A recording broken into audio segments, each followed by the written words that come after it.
మీ అభయ TV channel ద్వారా మీ కుటుంబ సభ్యులు బంధుమిత్రులకు శ్రేయోభిలాషులకు పుట్టినరోజు పెళ్లి రోజు శుభాకాంక్షలు తెలియజేయాలనుకుంటున్నారా? అయితే 3 రోజుల ముందుగానే మీ కలర్ ఫోటోతో పాటుగా వివరాలను మా వాట్సాప్ నెంబర్కు పంపించగలరు. మా వాట్సాప్ నెంబర్ 9346337110. ఈ అవకాశం కేవలం తెనాలి నియోజకవర్గ ప్రజలకు మాత్రమే. గమనించగలరు. అభయ టీవీకి స్వాగతం. ఓ యువత నీ భవిష్యత్ వైపు చూడు. అంబేద్కర్ స్మృతివనం ఆవిష్కరణ. ఎన్టీఆర్పై మోడీ సంచలన వ్యాఖ్యలు. నువ్వా నేనా? వైఎస్ షర్మిల, దగ్గుపాటి పురంధేశ్వరి. రజకులను ఎస్సీల్లో చేర్చాలి. కేసన శంకర్రావు. వైఎస్ షర్మిల కుమారుని వివాహానికి ప్రముఖ నాయకులు. స్వదేశీ యాప్లను వాడండి. రసవత్తరంగా సాగిన 3వ T20 మ్యాచ్. విజయవాడ నడిబొడ్డున అత్యాధునిక హంగులతో రాష్ట్ర ప్రభుత్వం ప్రతిష్టాత్మకంగా నిర్మించిన 806 అడుగుల పెడస్టర్పై 206 అడుగుల అంబేద్కర్ విగ్రహాన్ని సీఎం జగన్మోహన్ చేతుల మీదుగా ప్రారంభోత్సవ కార్యక్రమాన్ని ఘనంగా నిర్వహించారు. ఈ కార్యక్రమానికి అనేక మంది నాయకులు, ఎమ్మెల్యేలు, ఎమ్మెల్సీలు పాల్గొన్నారు. భారీగా కార్యకర్తలు, ప్రజలు తరలివచ్చారు. ఈ విగ్రహావిష్కరణ నేపథ్యంలో గుంటూరు, విజయవాడ పోలీసులు అప్రమత్తమై ఏ విధమైన అవాంఛనీయ సంఘటనలు జరగకుండా చర్యలు చేపట్టారు. ట్రాఫిక్ అంతరాయం కలగకుండా జాతీయ రహదారిపై వాహనాల మళ్లింపుకు చర్యలు తీసుకున్నారు. ఇది 125 అడుగుల మహాశిల్పం, సామాజిక న్యాయ మహాశిల్పం. ఈ నెల 19వ తారీఖున చారిత్రక స్వరాజ్య మైదానంలో ఆవిష్కరించబోతా ఉన్న ఈ విగ్రహం దేశంలోనే కాదు ప్రపంచంలోనే అతిపెద్ద అంబేద్కర్ గారి విగ్రహం ఇది. మన దేశ ప్రధానమంత్రి నరేంద్ర మోడీ నందమూరి తారక రామారావు వర్ధంతి సందర్భంగా విశేషమైన వ్యాఖ్యలు చేశారు. పొగడ్తలతో ముంచెత్తారు. అవి వారి మాటల్లోనే విందాం. देश की एनटीआर ने एक बहुत बड़ी सेवा की थी. न सिर्फ आंध्र के सम्मान की सेवा की थी, उतना नहीं, न सिर्फ आंध्र के गौरव के लिए लड़े थे, इतना नहीं, लेकिन एनटीआर ने कांग्रेस विरोधी राजनीति को बल दिया था. ये एनटीआर के प्रयास थे कि दिल्ली में कांग्रेस गैर कांग्रेसी सरकार बनाने का इस देश के अंदर संभव हुआ था. मैं आंध्र में सभी राजनीतिक दलों से अनुरोध करता हूं, एनटीआर को उत्तम से उत्तम श्रद्धांजलि क्या हो सकती है? एनटीआर को उत्तम से उत्तम श्रद्धांजलि कांग्रेस मुक्त भारत के निर्माण करके ही हो सकती है. ఆంధ్రప్రదేశ్ రాజకీయాలలో నూతన మార్పులు చోటు చేసుకున్నాయి. భారతీయ జనతా పార్టీలో నందమూరి తారక రామారావు తనయురాలు మాజీ మంత్రి దగ్గుపాటి పురంధేశ్వరి ఒకరైతే, కాంగ్రెస్ పార్టీ ఆంధ్రప్రదేశ్ పీసీసీ అధ్యక్షురాలిగా ఆంధ్రప్రదేశ్ మాజీ ముఖ్యమంత్రి వైఎస్ రాజశేఖర రెడ్డి కుమార్తె వైఎస్ షర్మిల నిలబెట్టడం రాష్ట్రంలో నూతన రాజకీయ ఒరవడికి, ప్రణాళికలకు నాంది పలికిందనే చెప్పాలి. ఇందులో ఎవరు ఎటువంటి మార్పులను తీసుకువస్తారో, ఎటువంటి విజయాలను అందిస్తారో వేచి చూడాల్సిందే. ఈ మార్పులు ఆంధ్రప్రదేశ్ రాజకీయాల్లో నూతన ఆలోచనలకు దిశానిర్దేశం చేయబడతాయనే ఆశిద్దాం. అయితే ఈ నూతన మార్పులు, ఆలోచనలకు అద్దం పట్టాలంటే కేంద్ర బీజేపీ మరియు కాంగ్రెస్ పార్టీలు వీరికి సరైన దిశానిర్దేశం చేయాల్సిన అవసరం ఎంతైనా ఉంది. తెలుగుదేశం పార్టీ అధినేత నారా చంద్రబాబు నాయుడు ఆధ్వర్యంలో కృష్ణా జిల్లా గుడివాడలో రా కదలిరా భారీ బహిరంగ సభను ఏర్పాటు చేశారు. ఈ సందర్భంగా ఆయన మాట్లాడుతూ నందమూరి తారక రామారావు వర్ధంతి సందర్భంగా నివాళులర్పించారు. ఇప్పటి వరకు విమర్శించిన వారికి కబడ్దారంటూ హెచ్చరించారు. ఈ కార్యక్రమానికి తెలుగుదేశం, జనసేన నాయకులు, కార్యకర్తలు, ప్రజలు భారీ సంఖ్యలో పాల్గొన్నారు.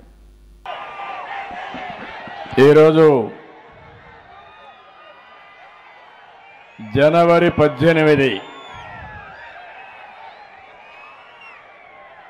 ఎన్టీ రామారావు గారి యొక్క వర్ధంతి.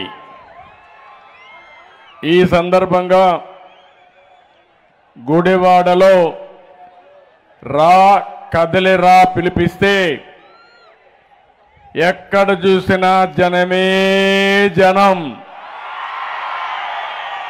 జన ప్రభంజనం.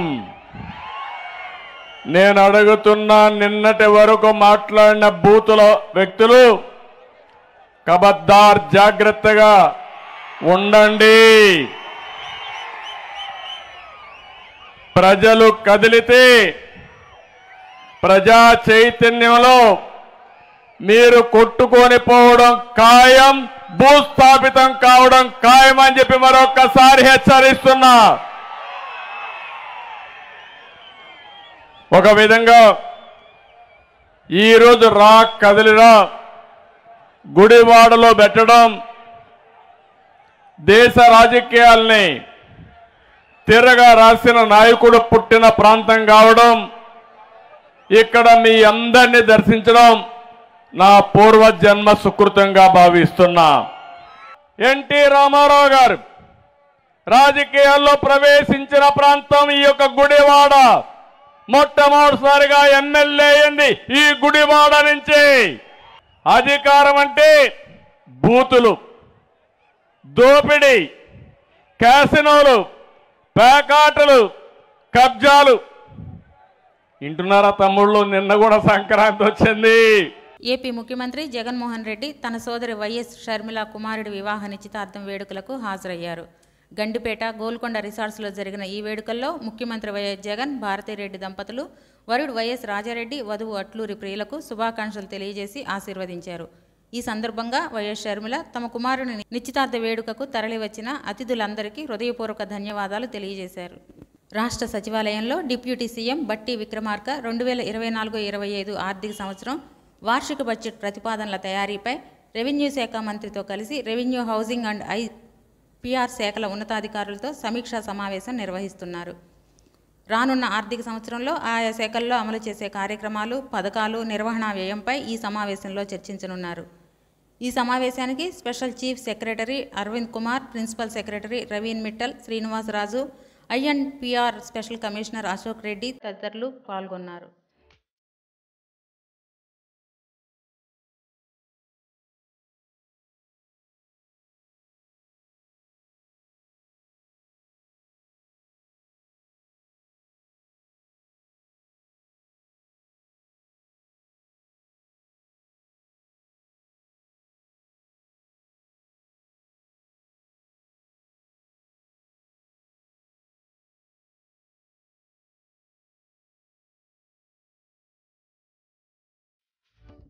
ఆంధ్ర రాష్ట్ర బీసీ సంఘ అధ్యక్షుడు కేసన శంకర్రావు ఆధ్వర్యంలో తిరుపతి నుండి విజయవాడ వరకు ఈ నెల 21వ తేదీన రజకుల మహాపాదయాత్రకు పిలుపునిచ్చారు.